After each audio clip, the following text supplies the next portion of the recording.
Hello and welcome my dear students on my YouTube channel chemistry. प्यारे बच्चों, एक बहुत ही इंटरेस्टिंग क्वेश्चन है। क्लास 12th के बोर्ड के एग्जाम में इस तरह क्वेश्चंस पूछे जाते हैं, पूछा भी गया है।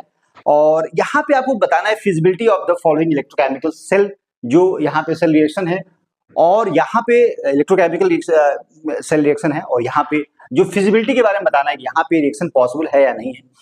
लेकिन आपको साथ में जो इन्फॉर्मेशन दिया हुआ है इससे आपको देख के बताना है।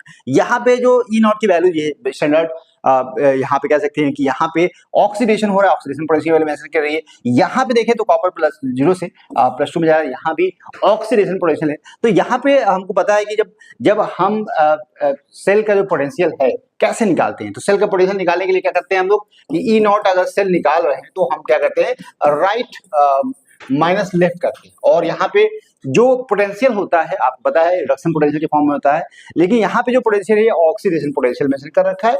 अगर इसको रिडक्शन पोटेंशियल में कन्वर्ट करना है तो क्या करना पड़ेगा, माइनस की वैल्यू प्लस में करनी पड़ेगी और यहाँ प्लस की वैल्यू माइनस में करनी पड़ेगी। तो सिंपल है, यहाँ पे अगर आप इसको देखना चाहते हैं कि ऑक्सीडेशन पोटेंशियल में मेंशन कर रखा है, इसको हम रिडक्शन पोटेंशियल में देखना चाहते हैं, तो यहाँ पे सेल नॉट यहाँ पे लिख सकते हैं हम लोग।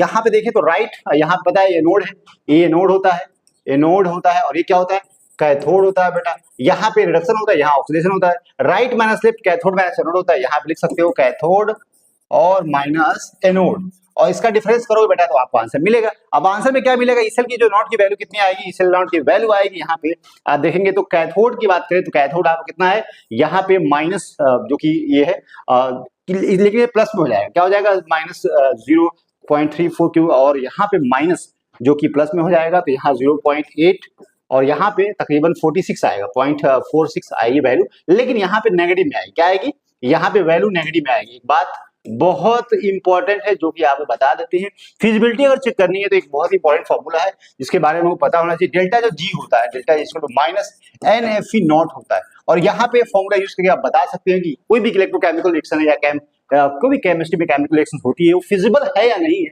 यहाँ पे लेकिन ई नॉट की वैल्यू अगर नेगेटिव आती है तो डेल्टा जी की वैल्यू पॉजिटिव हो जाएगी, और डेल्टा जी पॉजिटिव हो जाएगा तो रिएक्शन स्पॉन्टेनियस नहीं होती है, नॉन स्पॉन्टेनियस हो जाएगी, तो रिएक्शन फिजिबल नहीं होगा, आसानी से नहीं हो पाएगा, खुद ब खुद नहीं हो पाएगी। इसलिए डेल्टा जी की वैल्यू नेगेटिव होना बहुत जरूरी है फिजिबिलिटी के लिए। लेकिन यहाँ पे ई नॉट की वैल्यू नेगेटिव है, जब ई नॉट की वैल्यू नेगेटिव होगी तो डेल्टा जी पॉजिटिव हो जाएगा, तो रिएक्शन फिजिबल नहीं होगा। तो आंसर आपका आएगा कि नॉट फिजिबल। यहाँ पे आंसर क्या आएगा, नॉट फिजिबल होगा, क्योंकि यहाँ पे डेल्टा जी की वैल्यू बेटा क्या है, पॉजिटिव में आ रही है, जो कि यहाँ पे किसी भी केमिकल रिएक्शन के लिए स्पॉन्टेनियस केमिकल रिएक्शन के लिए ये चीज सही नहीं है। नेगेटिव होना चाहिए अगर रिएक्शन स्पॉन्टेनियस हो, फिजिबिलिटी तभी पॉसिबल